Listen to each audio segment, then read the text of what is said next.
Welcome back. I continue to identify as Jacob Rees-Mogg, and it's now time to talk about morality. The Archbishop of Canterbury thinks it's immoral to try to curb illegal migration and to stop people trafficking. Well, he doesn't think it's immoral to stop people trafficking, but the way to stop people trafficking is by stopping illegal migration.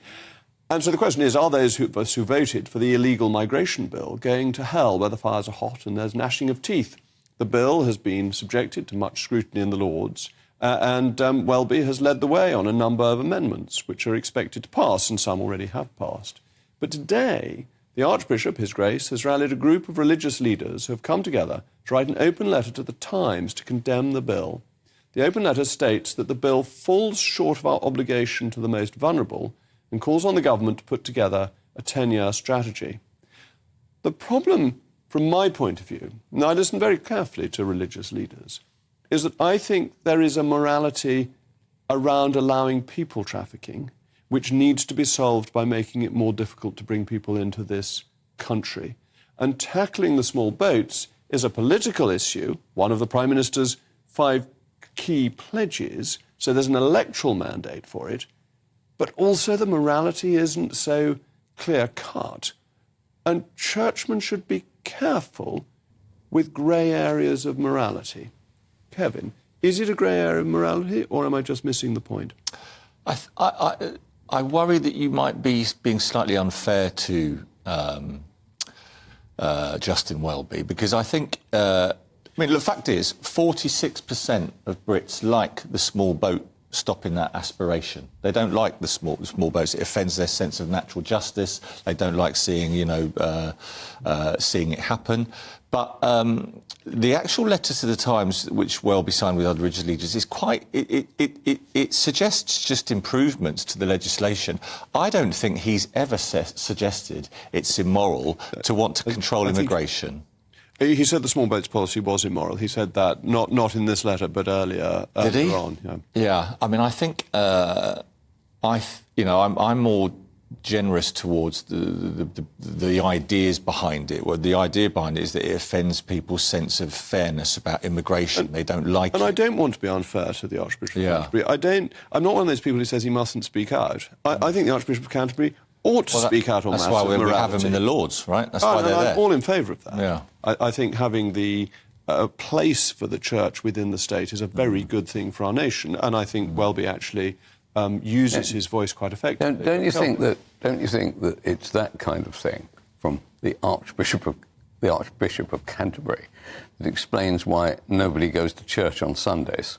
Don't you think that his view of morality and how ordinary people view fairness, that there's a gap so wide that nobody wants to hear anybody speaking on behalf of the Anglican Church anymore? That the percentages are even lower than Conservative candidates. That's serious. But it's a serious point I make. That he's entitled to a view, but that view does not count. And he's entitled to a moral view. It's fair to say. Well, that's what he's paid for. Yes, he's paid for that view. And he's got a vocation. I mean, because he had a much better paid job in oil, and he has a genuine Christian vocation. I've got no criticism about him saying it. All I'm saying is it doesn't reflect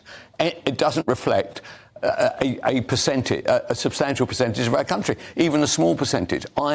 Nobody will want to say, I tell you what, we will allow everybody into our country, because that is the equivalent of what is being said. Because these people that are coming to us, we don't know where they come from. They throw their phones away, they throw their passports away, they throw their identities away, because they are scared that if we said to them, well, actually, there's nothing wrong with your nation, there's nothing wrong with your standard, you just want a different one. Yeah. I mean, look, the broader issue is, of course, that the government on the whole issue of illegal immigration and the boats, some say that the Stop the Boats policy has become one of Rishi's 5 pledges, and he's done the whole Downing Street thing because, claims aren't being processed fast enough, and there's all sorts of things we could be doing to have cracked down earlier on the gangs. And the political campaign detail here, which is quite open, is that this policy does appeal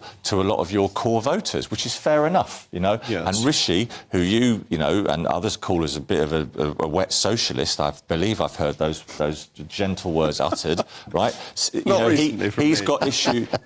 He wants to connect with his core base, and you know the debate is. I think, are you saying that socialists? Are you saying that Labour supporters are in favour of the boats flooding across the Channel?